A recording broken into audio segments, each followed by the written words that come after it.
Assalamualaikum warahmatullahi wabarakatuh. Kami dari kelompok 4 di sini akan menjelaskan materi mengenai blog. Sebelum memasuki materi, izinkan kami memperkenalkan diri terlebih dahulu. Anggota kelompok 4 ada 5 orang. Yang pertama, Ahmad Al-Mujahidin Syah. Yang kedua, Dewi Kusumaning Tias Pujianto. Yang ketiga, saya sendiri, Ervira Anggiasa Fitri. Yang keempat, Halimatus Sa'diyah. Dan yang terakhir ada Halimatus Su'ada. Sebelum memasuki materi lebih lanjut, mari kita mengenali apa sih pengertian blog sendiri. Jadi, blog adalah situs web yang mengandung konten pribadi dalam bentuk artikel, video, foto, dan link ke situs lain yang disediakan oleh penulis blog. Selain itu, blog juga didefinisikan sebagai situs web yang dikelola beberapa penulis dan berisi pengalaman pribadi, observasi, dan opini dari penulis. Seringkali blog dilengkapi juga oleh gambar atau link untuk website lain. Jadi, blog adalah salah satu jenis situs web yang kontennya berisi satu pemikiran atau beberapa pemikiran dari beberapa penulis dan memiliki urutan posting secara kronologis atau dari konten terbaru ke konten terlama. Blog tentunya memiliki manfaat dalam media pembelajaran. Yang pertama, sebagai media interaktif di luar kelas. Maksudnya adalah, blog dapat dijadikan media belajar oleh siswa yang disediakan para guru di sebuah sekolah. Misalnya, sebuah sekolah ini membuat blog di mana isi blog tersebut menyangkut mata pelajaran masing-masing. Kemudian, para siswa dapat mengakses blog tersebut untuk mendapatkan beberapa materi. Lalu siswa mengisi kolom komentar di blog sehingga terjadi komunikasi antara guru dengan siswa. Kemudian yang kedua, sebagai media untuk menyimpan file. Guru dapat menyusun dan meresum materi pelajaran, kemudian meletakkannya ke dalam sebuah blog. Hal ini sangat membantu mempercepat pengajaran karena siswa tidak perlu mencatat lagi di papan tulis, sehingga siswa dapat mengakses materi guru dengan mudah, tanpa dibatasi oleh waktu dan tempat. Penggunaan blog sebagai media pembelajaran sangat usabilitas atau mudah digunakan dan maintainable atau mudah dikelola dan dirawat. Lalu yang ketiga, blog sebagai media curhat bagi siswa. Manfaat blog tidak terbatas untuk mencari materi saja. Blog juga memiliki fasilitas yang memungkinkan pengunjung meninggalkan komentar berupa saran, tanggapan, maupun kritik. Oleh sebab itu, blog dapat menjadi media untuk mengungkapkan usul, komentar, dan curhat siswa tentang sistem pengajar yang ada di sekolah, sehingga pihak sekolah dan guru dapat meningkatkan kinerja mereka sesuai yang diharapkan oleh para peserta didik. Kemudian, sebagai media untuk menulis, blog juga dapat berfungsi sebagai media reading learning. Dengan blog, guru dapat belajar dan mengasah kemampuannya dalam membuat sebuah karya ilmiah atau karya tulis. Sebelum ikut dalam bidang karya tulis dalam setiap event resmi, seperti lomba karya tulis atau sertifikasi, alangkah baiknya guru menggunakan blog sebagai media reading learning terlebih dahulu. Blog juga merupakan sarana yang cepat dan mudah sebagai sarana penyebaran hasil-hasil penelitian, penataran, workshop, dan berbagai macam tulisan lainnya. Kemudian yang kelima, media untuk mendapatkan informasi. Guru bisa mendapatkan informasi apa saja melalui proses pencarian dengan search engine. Di sana akan membuka dan menambah wawasan guru tentang dunianya dan dunia ilmu pengetahuan. Guru juga bisa mendapatkan informasi melalui buku, koran, majalah, tetapi itu hanya berperan sebagai pembaca pasif. Berbeda halnya dengan blog, kita bisa langsung memberi komentar dan informasi yang didapatkan akan semakin luas dengan saling memberi link dengan penggunaan blog lain. Kemudian yang keenam, ada sarana berdiskusi.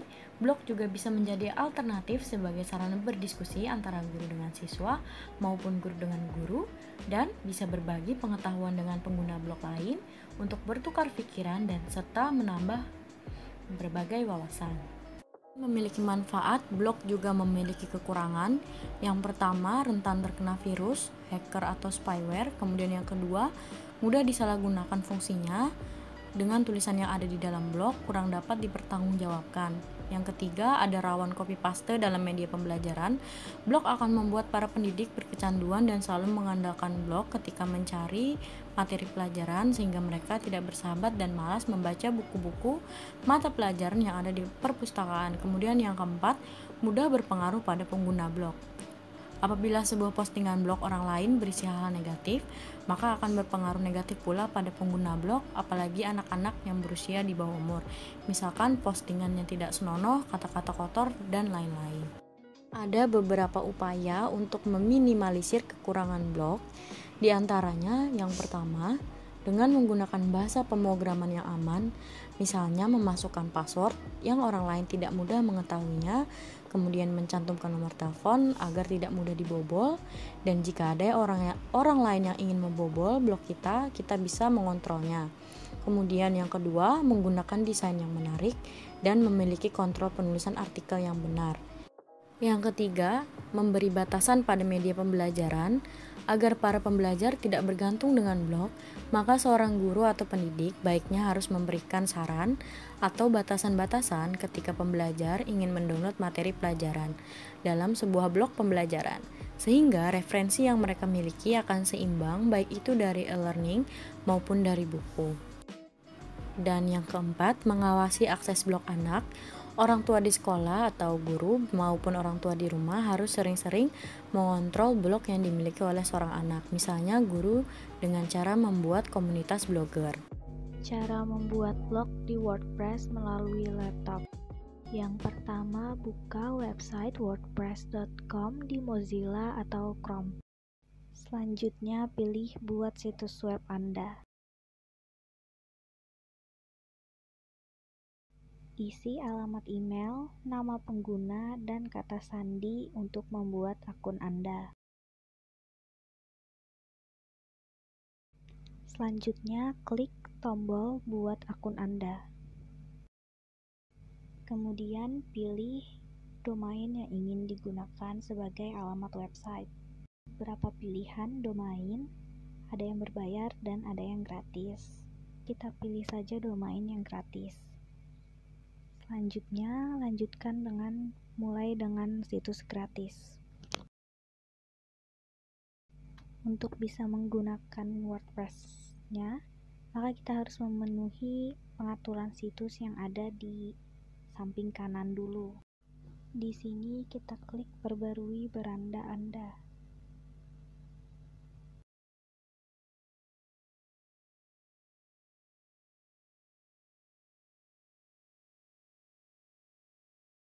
Ini kita bisa mengganti dengan bebas nama untuk WordPress-nya. Jangan lupa untuk mengklik perbarui, kemudian kita kembali ke beranda semula. Selanjutnya kita konfirmasikan alamat email Anda melalui email yang sudah masuk. Setelah kita konfirmasi, maka tinggal kita refresh saja websitenya.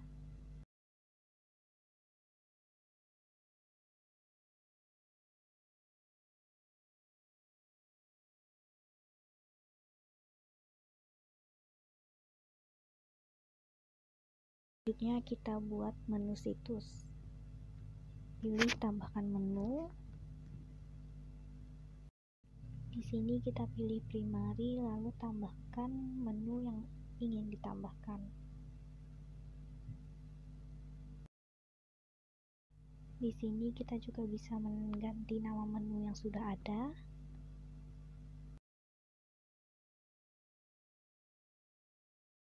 Setelah selesai menambahkan menu atau mengganti namanya, jangan lupa untuk simpan perubahan.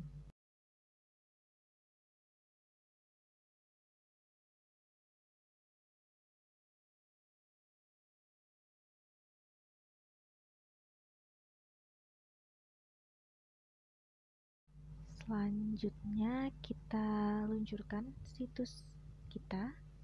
Klik luncurkan situs.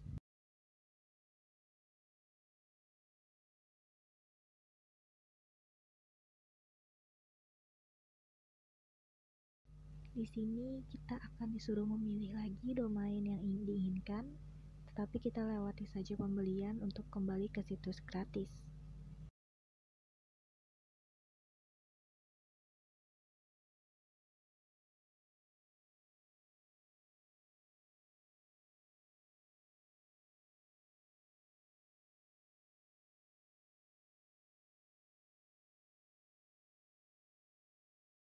Dengan ini, maka situs sudah bisa digunakan. Untuk mengecek apakah situs kita sudah terlihat, maka kita tinggal membukanya melalui Chrome. Selanjutnya kita akan membahas mengenai Stat. Stat berguna untuk mengecek aktivitas dan insight dari website kita. Selanjutnya, Upgrade adalah tempat untuk jika kita ingin membeli laman yang berbayar. Lanjut ke menu tampilan, di sana terdapat tema yang mana kita bisa mengganti tema.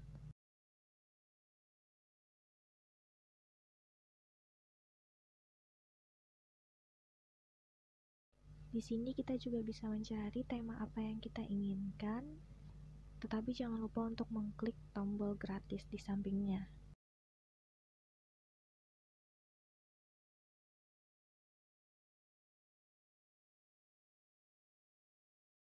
Jika sudah menemukan tema yang ingin digunakan, klik temanya, kemudian sesuaikan situs. Lanjut, kita kembali lagi ke beranda. Kita juga bisa mengecek laman kita di Chrome untuk mengecek apakah temanya sudah berganti. Selanjutnya kita akan mencoba untuk membuat post baru. Klik tambah baru.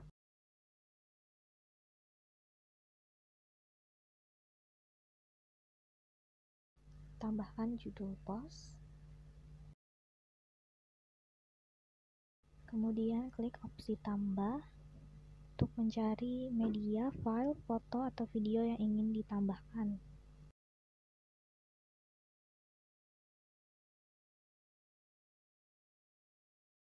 Jangan lupa juga untuk menambahkan isi dari post. Di sini juga kita bisa melihat plat tinjau sebelum postnya kita buat. Jika sudah sesuai dengan keinginan, maka kita tinggal mengklik tombol terbitkan. Di sini kita juga bisa menambahkan tag dan memberi kategori sebelum postnya dibagikan, dan juga mengatur apakah post ini bisa diberikan komentar. Jangan lupa juga untuk mengganti judul situs dengan mengklik pengaturan, lalu pilih menu umum.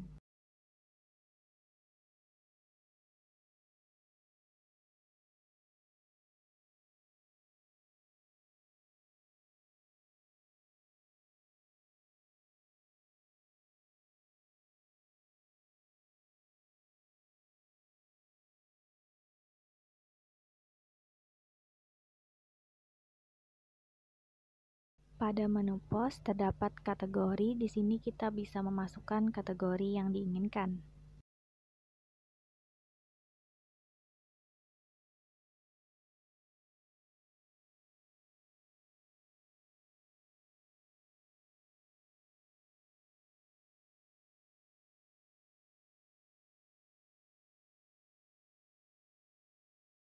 Di bawah menu kategori terdapat menu tag. Di sini kita juga bisa menambahkan tag yang kita inginkan.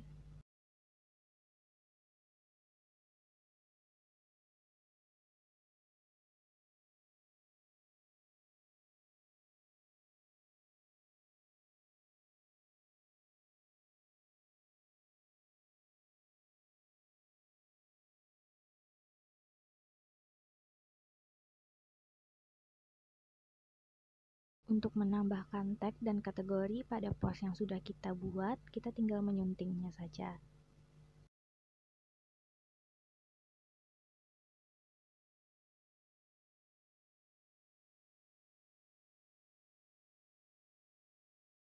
Kita klik kanan pada kursor, lalu tambahkan pengaturan lainnya, pilih post, lalu nanti akan muncul tag dan kategori.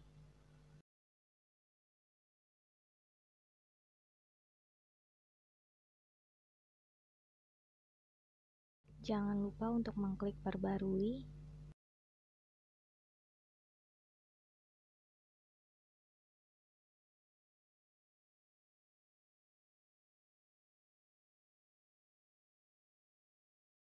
Lanjut, untuk berbalas komentar, kita bisa pilih kolom komentar, maka nanti komentar yang masuk bisa kita setujui sehingga terlihat, lalu bisa kita balas.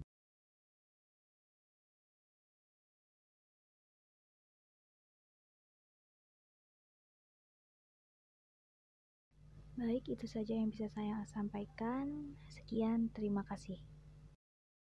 Sekarang kita akan mencoba membuat blog menggunakan handphone melalui aplikasi WordPress yang sudah di-download di Play Store.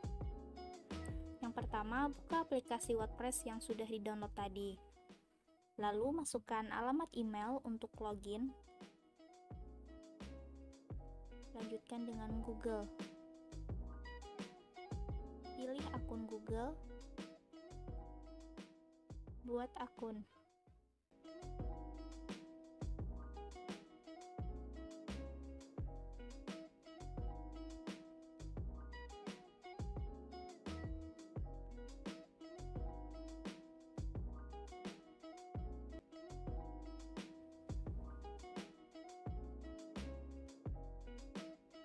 Klik selesai. Buat situs wordpress.com.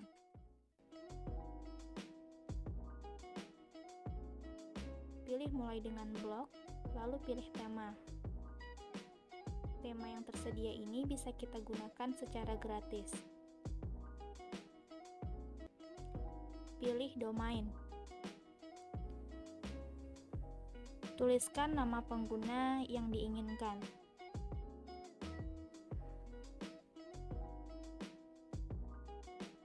Misalnya materi kelompok 4.com.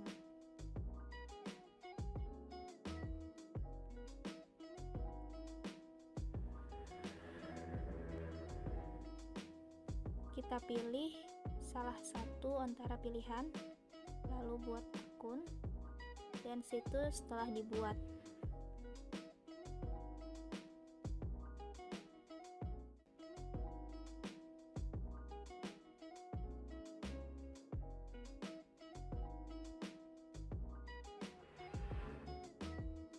Selanjutnya kita akan coba post sebuah blog.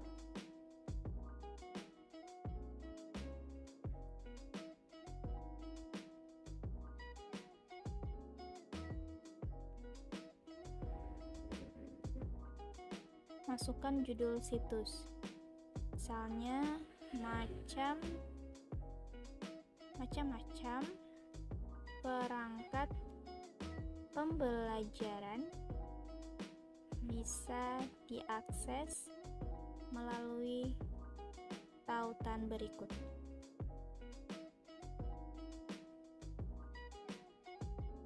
Isi blognya dengan link Google Drive. Pilih publikasikan sekarang. Dan blog sudah siap.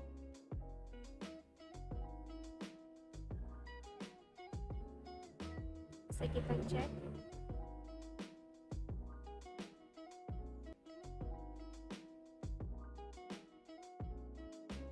Sekian materi yang dapat kami sampaikan, semoga bermanfaat dan dapat menambah wawasan. Mohon maaf apabila ada kekurangan dari penyampaian tadi. Terima kasih. Wassalamualaikum warahmatullahi wabarakatuh.